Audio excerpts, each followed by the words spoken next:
மதுரை கப்பலூர் சுங்கச்சாவடியை அகற்றக் கோரி போராடிய முன்னாள் அமைச்சர் ஆர்.பி. உதயகுமார் கைது செய்யப்பட்டிருக்கிறார். மேலக்கோட்டை திருமண மண்டபத்தில் ஆர்.பி. உதயகுமார் உள்ளிட்ட அதிமுகவினர் அடைத்து வைக்கப்பட்டிருக்கிறார்கள்.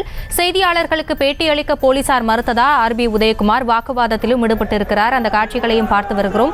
தொடர்ந்து இது குறித்தான விவரங்களை விக்னேஷ் வழங்கிட்டு கேட்கலாம். விக்னேஷ், தற்பொழுது முன்னதாக நாம் தமிழர் கட்சியினர் கைது செய்யப்பட்ட நிலையில் தற்பொழுது ஆர்.பி. உதயகுமார் தர்ணா போராட்டம் நடத்திய நிலையில் அவர் கைது செய்யப்பட்டு மண்டபத்தில் அடைக்கப்பட்டிருக்கிறார். விவரங்களை விரிவாக வழங்கலாம்.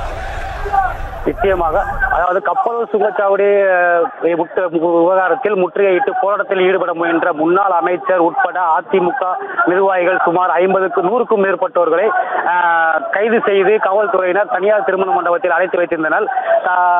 அதைத் தொடர்ந்து கைது செய்யப்பட்டு அடைக்கப்பட்ட தனியார் மண்டபத்தில் உள்ளே முன்னாள் அமைச்சர் மற்றும் அதிமுக நிர்வாகிகள் மற்றும் சுங்கச்சாவடி எதிர்ப்பு போராட்ட குழுவானது உள்ளே தர்ணா போராட்டத்தில் ஈடுபட்டு வந்த நிலையில் செய்தியாளர்களுக்கு பேட்டியளிக்க முற்பட்ட பொழுது முன்னாள் அமைச்சர் முற்பட்ட பொழுது காவல்துறையினர் அனுமதி மறுக்கப்பட்டு அவர்களை உள்ளே செல்ல சென்றதால் காவல்துறையினருக்கும் முன்னாள் அமைச்சருக்கும் வாக்குவாதம் ஏற்பட்டது.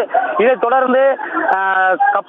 தொடர்ந்து மீண்டும் முன்னாள் அமைச்சர் ஆர்.பி. உதயகுமார் தனது ஆதரவாளருடன் மண்டபத்தில் உள்ளே தர்ணா போராட்டத்தில் ஈடுபட்டு வந்ததால் தற்போது முன்னாள் சட்டமன்ற உறுப்பினரும் நடந்து முடிந்த நாடாளுமன்ற தேர்தலில் அதிமுக சார்பில் போட்டியிட்ட டாக்டர் சரவணன் அவருக்கு ஆதரவு தெரிவித்து உணவுகள் மற்றும் தண்ணீர் உள்ளிட்டவர்களை கொண்டு செல்வதற்காக அனுமதிக்கப்பட்ட நிலையில் மீண்டும் செய்தியாளர்களை சந்திக்க முற்பட்ட பொழுது மீண்டும் காவல்துறையினருக்கும் ஆர்.பி. உதயகுமார் அவர்களுக்கும் வாக்குவாதமானது ஏற்பட்டு வருகிறது, குறிப்பிடத்தக்கது.